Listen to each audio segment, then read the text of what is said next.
As a new brokerage, should you be hiring agents?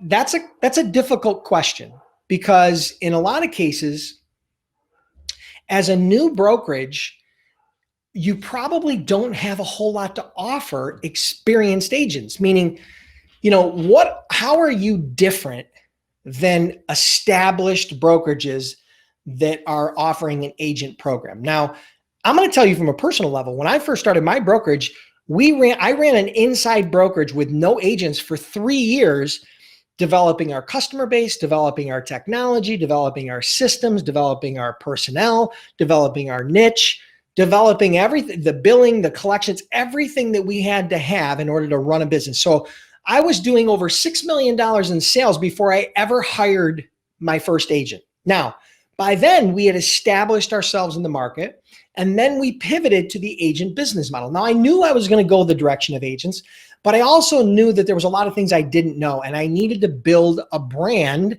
and I needed to build a product, being my company, that was attractive to experienced agents. And so that's what we did. And then we were able to attract experienced agents, right? So we attracted them in a variety of ways. We did online marketing. We used LinkedIn as a strategy for doing outreach. We did cold calling. We did, we were able to start recruiting experienced agents at a very high level, and that's how we were able to grow.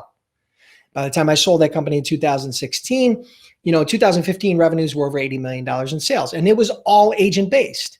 So I answer that question, and I want you to understand it. As a startup brokerage, it will be very hard for you to attract experienced agents because you don't have any real value to offer them unless you have something very, very unique that I'm not aware of. But when you're competing against companies like Logistic Dynamics or Global Trans or Suntech or some of these other larger agent-based companies, they have a very well-established product, and it'll be a little bit challenging. Now, once you get your feet under you, starting to move your own freight, developing your own systems, now all of a sudden you may have something interesting and compelling to offer. And I'm not saying the agent business model is not a good business model. I made millions of dollars doing it. It retired me for all practical purposes, but it's not necessarily for startup. And I don't know if our business would have grown the same or would have been as successful had I started day one with an agent business model. So I think you probably got a little bit more than you might have gotten an answer that gave you a little bit more than you were asking for, but I'd rather over deliver and be very transparent and honest with you. So I hope that helps, Misha.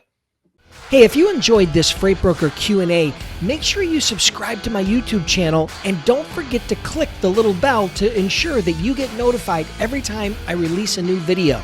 And if you have questions, make sure you add them in the comments below, and who knows, maybe I'll use one of your questions on a future Freight Broker Q&A.